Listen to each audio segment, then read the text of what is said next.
पानी है, एक नुत्फा है, उसी एक नुत्फे से कितने रंग बिरंग का इंसान पैदा होता है। नुत्फा का रंग तो एक ही।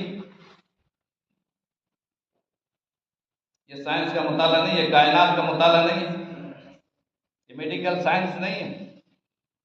इसके जरिए अल्लाह फरमाता क्यों तुम नहीं देखता। अब उसी आयत में मैंने वो आयत जो पढ़ी है उसी में है, वमिनन नासी वद्दवाबी वल अनआमी मुख्तलिफुन अलवानुहु कज़ालिका इन्नमा यख्शल्लाह मिन इबादिहिल उलमा। उसी आयत में है यार जो मैंने आयत पढ़ी।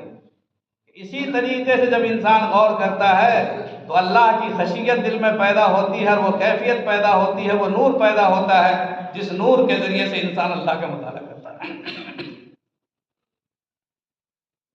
तो मालूम हुआ कि अल्लाह तक पहुंचने का एक जरिया वो भी है कायनात का मुताला भी।